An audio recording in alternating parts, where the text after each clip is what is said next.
My name is Karen Felstead. I'm the CEO of the National Commission on Veterinary Economic Issues, and I'm going to talk today about practice profitability. The first questions to ask about practice profitability is, first of all, what is it? And why is this such a big issue? You've probably heard people talking about profitability over the last couple of years. It's been a hot topic, more recently than it has in the past, although it's always been an important issue. Another key question is, how do you calculate profitability? And we'll talk about that as we go. And then ultimately, what do you do if you don't like your practice profitability, the level of your profitability, and how can you improve it? Practice profitability is the one number that fully encompasses, from an economic perspective, the successfulness of all the choices made in a practice. And it's important to point out that we're talking here about success from an economic perspective. You can certainly judge the successfulness of your practice in other ways, such as the quality of the medical care that you offer, or the quality of life that you provide in the practice, or the work-life balance you achieve between your practice and the other things that you do in life. And those are all valid measures of success. But if we're talking about economic success, then you have to have a high level of practice profitability. There's been a lot of talk, many other benchmarks available to veterinarians to measure the successfulness of their practice. And so things like revenue, growth in revenue, revenue per doctor, average transaction charge, number of transactions in a practice, transactions per doctor, various client metrics, other operational metrics like revenue per square foot, the number of employees you have, the number of employees, say the number of full-time equivalent employees to full-time equivalent doctors. There's literally hundreds of them. And those are all important metrics. They help support, explain, and plan for profitability, but they don't replace practice profitability as a measure of financial success.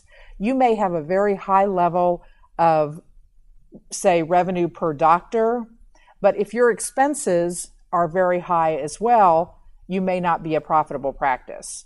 You may have a high number of new clients, but if you're losing just as many clients, again, you may not be a profitable practice. So there is no single metric except for profitability that you can look at to understand the financial success of your practice. The others are important, but they're important in a support capacity. Let's talk a bit about the short-term and long-term impact of profitability. In the short term, the increased cash flow that's now available can be used by owners personally, or it can be reinvested in the practice. So that means now you can have a nicer facility, you can acquire new and improved drugs, better equipment, pay your staff better, invest in benefits, all of the things that help you have a better practice and help you practice better medicine. And I think that's one of my biggest points about the short-term impact of practice profitability and generally the increased cash flow that goes with it. Good medicine is good business, or you can say good business is good medicine, but they go hand in hand. In the short run, it's possible to offer good quality medicine and surgery and not be economically successful, but that's not possible in the long run. Ultimately, you don't have the cash flow to invest in the equipment, people, facilities that you need to offer the good medicine, and people get burned out if they're continuing to offer great quality medicine with no real compensation for it. In the long term, profitability drives practice value. So if you're a practice owner, at some point you're going to sell your practice. The more profitable it is, the higher value you'll get when you have it appraised. There are other factors that impact practice value. However, nothing has the significance of nothing is as significant of an impact as profitability. So you simply must have a high level of profitability if you want to sell your practice for a high dollar value. So bottom line, why should you care about profitability? Obviously, we've talked some about the benefits in the last couple of slides, but a couple of other factors that are important. Many practices have low profitability, and many practice owners don't know that they do. It comes as a complete shock when they have their practice appraised, when they're starting to think about selling it, or they actually have a buyer that's interested. And at that point, it's a little bit late to do something about it.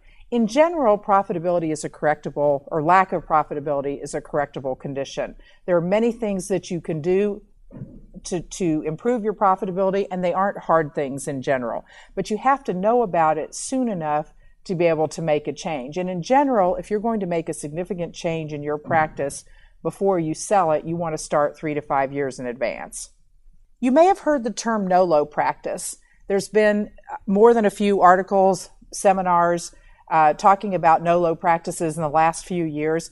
And a NoLo practice is a term that means a practice of no or low value.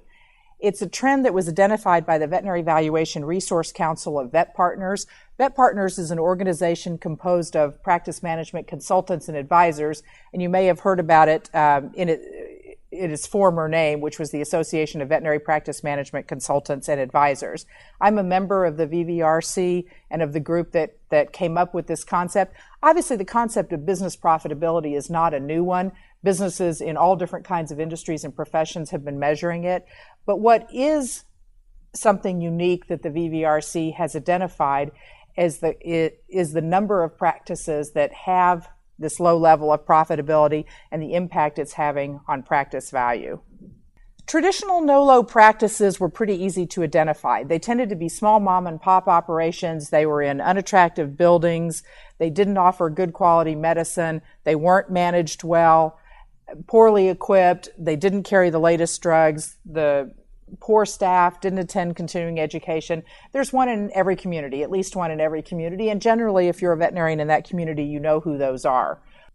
The new NoLo practice isn't as easy to identify as the old practices were. They can appear on the surface to be a quote-unquote good practice. So they offer great quality medicine and surgery. They have a large number of staff.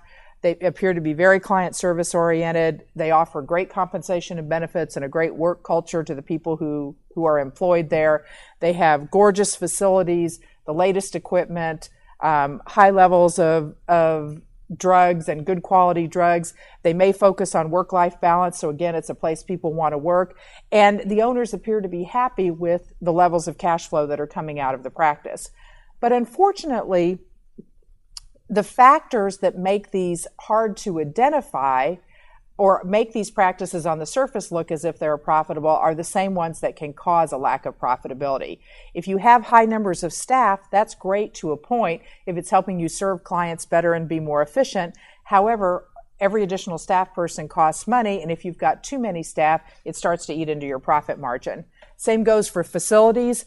It's great to have a large, gorgeous-looking Taj Mahal kind of a facility, and that can help you practice better medicine. But again, if you take it too far and you've got a lot of space that's not being used as efficiently as it should, then that can eat into your profitability. So it's a fine balance between investing in the things that will allow you to be more profitable and over-investing in those. And until you actually dig into the numbers, you're not going to know how your practice is actually doing.